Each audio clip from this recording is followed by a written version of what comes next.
मी दीपक भाऊला म्हणले की तुम्ही उपोषण नाही सोडलं, तुमच्या बसत्याचं उपोषण आहे. मग काय आणि हे म्हणले आम्ही काही सोडवायला येणार नाही. आता आमचं असं ठरलं, दीपक भाऊ म्हणले पूर्ण राज्यातील समाजाने त्यांच्यावर एवढा विश्वास ठेवलाय. एकीकडे अशी बोलते मी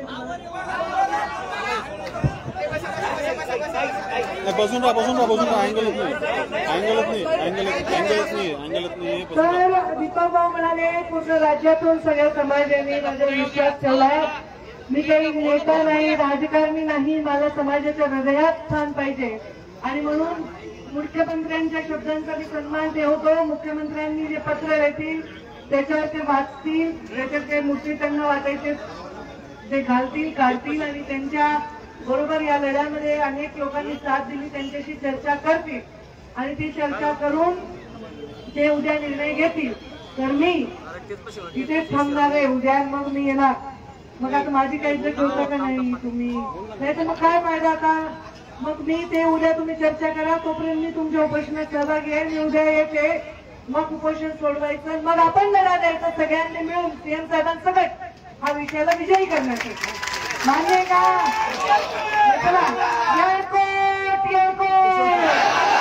पुण्यश्लोक अहिल्यादेवी होळकरांचा.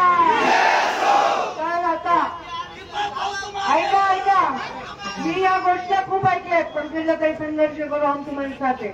बरोबर गोष्ट नाही ती, पण जेव्हा संघर्ष करणारा माणूस जगला पाहिजे की नाही. मग आता ह्यांना म्हणायचं तुम उपोषण करू हम तुम्हाला साथ आहे, आणि तसं नाही. त्यांची तब्येत हळूहळू खालावणार आहे. उद्या हा निर्णय घ्या आणि मंगळवारी आपण सीएम साहेबांकडे जाऊ. या विषयामध्ये ऍडव्होकेट जनरलला बोलवू, सगळ्या महत्वाच्या वकिलांना बोलवू, कोणी निवृत्त न्यायाधीश असतील त्यांना बोलवू आणि याला कायद्यात बसवू, तरच यशस्वी होईल, नाही तर होणार नाही. कसं होईल सांगा? आता देशाच्या प्रधानमंत्र्यांनी जरी एखादी गोष्ट लिहून दिली तर तो कायदा होत नाही. कायदा हा संमत करावा लागतो सभागृहामध्ये, मग कोर्टाच्या चौकटीत तो बसावा लागतो. हे कळण्यामुळे आपण सगळे हुशार आहोत. 70 वर्ष लढा देत आहेत, अजून तो एक 6-7 महिने लागतील, 8 महिने लागतील, बरोबर आहे. त्याच्यामुळे शहाणपणाने आपण वागलं पाहिजे. तर मी थांबते, उद्या मी येईन. तोपर्यंत ते पत्र मुख्यमंत्री महोदयांचं बघून घेतील आणि उद्या मग आपण या उपोषणाचा एक चांगला सकारात्मक विराम देऊ आणि मग पुढे आपण मुख्यमंत्री महोदयांशी बोलू. आपल्या मनावरचं झालं तर पुन्हा रस्ता मोकळाचा आहे ना, मी तुमच्या सोबत असेल, तुम्ही चिंता करू नका. ठीक आहे, स्वतः मुख्यमंत्री तुमच्या सोबत आहे, तुम्ही काळजीच करू नका. ठीक आहे, वाजवा टाळ्या.